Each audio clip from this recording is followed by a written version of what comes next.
வணக்கம். இன்றைக்கி நம்ம பார்க்க போகிறது வாழைத்தண்டு கறி.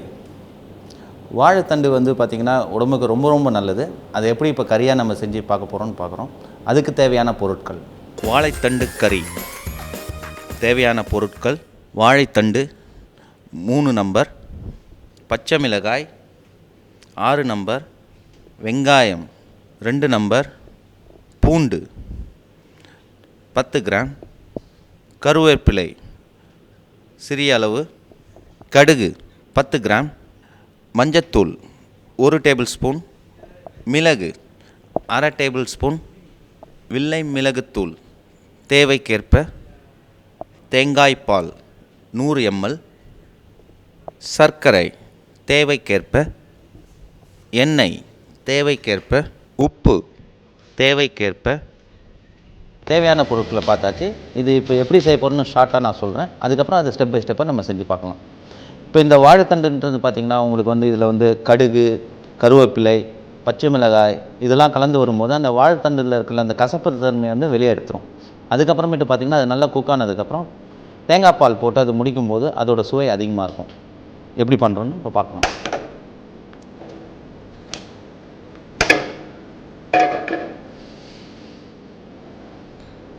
வாழைத்தண்டு பொதுவாக எப்பயுமே சேர்த்துக்கணும்னு சொல்லி பெரியவங்களாம் சொல்லியிருப்பாங்க.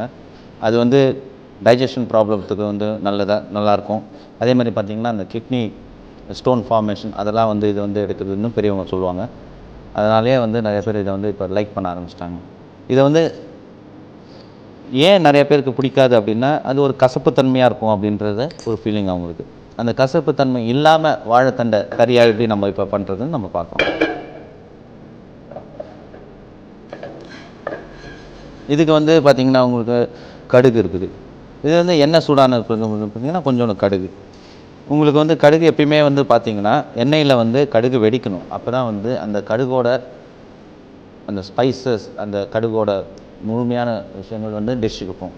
அதனால் கடுகு வெடிக்கிற வரைக்கும் கொஞ்சம் வெயிட் பண்ணணும். அதுக்கப்புறமேட்டு பார்த்திங்கன்னா கருவேப்பிலை உடம்புக்கு ரொம்ப ரொம்ப நல்லது. இது எல்லா விதத்துலேயும் நம்ம சேர்த்துக்கலாம். காலையில் ஆரம்பிக்கிற டிஃபன்லேருந்து ராத்திரி சாப்பிட்ற டின்னர் வரைக்கும் கருவேப்பிலை எல்லா உணவு வகையிலையும் நீங்கள் சேர்க்கலாம். அது ஒரு நல்ல இந்தியன் ஹெர்பல். அதுக்கப்புறமேட்டு பார்த்திங்கன்னா ஆனியனை கொஞ்சம் வதங்கின பிறகு பார்த்திங்கன்னா அதில் காரம் சேர்க்கணும். இதில் பார்த்திங்கன்னா உங்களுக்கு மிளகாத்தூள் அந்த மாதிரி எதுவும் கிடையாது. இந்த பச்சை மிளகா தான் உங்களுக்கு காரமாக கொஞ்சம் இருக்கணும்னு நினைக்கிறவங்க பச்சை மிளகா கொஞ்சம் சேர்த்துக்கலாம். அதுக்கப்புறமேட்டு பார்த்திங்கன்னா இந்த வாழைத்தண்டை நீங்கள் இதை க்ளீன் பண்ணும்போது நாருன்னு வரும். அந்த நார் இல்லாமல் அதை க்ளீன் பண்ணணும்.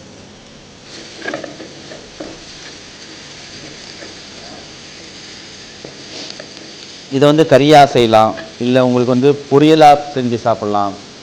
வாழைத்தண்டை இல்லை வாழைத்தண்டை சூப்பாக கூட செஞ்சு சாப்பிட்லாம்.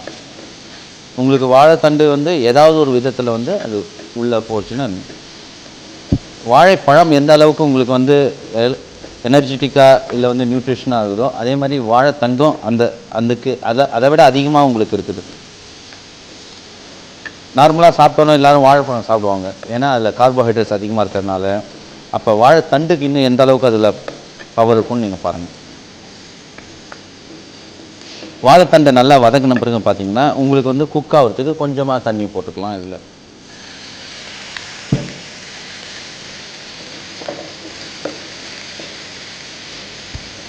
தண்ணி போட்டு குக் ஆகும்போது பார்த்திங்கன்னா உங்களுக்கு உப்பு தேவையான அளவு, வெள்ளை மிளகுத்தூள் தேவையான அளவு போட்டுக்கலாம். இதில் இந்த கறியில் ஒரு விசேஷம் என்னன்னு பார்த்திங்கன்னா உங்களுக்கு இது கொஞ்சம் இனிப்பாக இருக்கிற மாதிரி இருக்கும். ஏன்னா இதில் தேங்காய் பால் ஒன்று ஆட் பண்ணுறோம். அதுக்கப்புறமேட்டு பார்த்திங்கன்னா முடிகிற ஸ்டேஜில் கொஞ்சமாக சர்க்கரை ஆட் பண்ணலாம். நீங்கள் சர்க்கரை ஆட் பண்ணும்போது அந்த துவர்ப்பு தன்மையானது, வாழைத்தண்டில் இருக்க துவர்ப்பு தன்மையானது நீங்கி உங்களுக்கு ஒரு நல்ல சுவையாக தரும். வாழைத்தண்டு இப்போ குக்கான பிறகு பார்த்திங்கன்னா அதில் நீங்கள் தேங்காய் பால், இது கொஞ்சம் கறி மாதிரியும் நீங்கள் பண்ணலாம், இல்லை கொஞ்சமாக நீங்கள் தேங்காய் பால் போட்டிங்கன்னா அதை இன்னும் ஒரு சைட் டிஷ்ஷாக உங்களுக்கு இருக்கும், அக்கம்பனிமெண்ட்டாக. இதை வந்து நீங்கள் சப்பாத்தி கூட சாப்பிட்லாம், இல்லை ஒயிட் ரைஸ், ஸ்டீம் ரைஸ் அந்த மாதிரி ரைஸ் கூட சாப்பிட்டுக்கலாம்.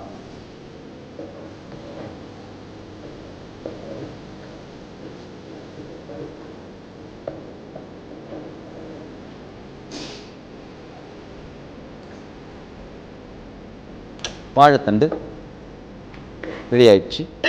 வாழைத்தண்டு கறி ரெடி ஆயிடுச்சு. அதை இப்போ எப்படி பிளேட்டிங் பண்ண போகிறோம்னு பார்க்கலாம்.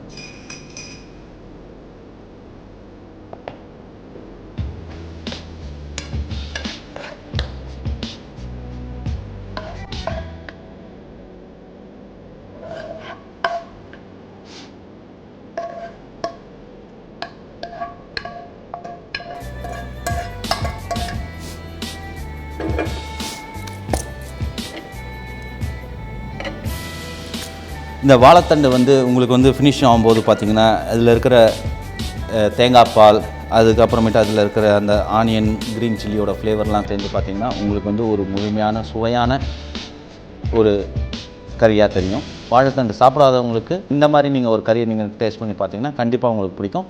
வாழைத்தண்டு கறி ரெடி.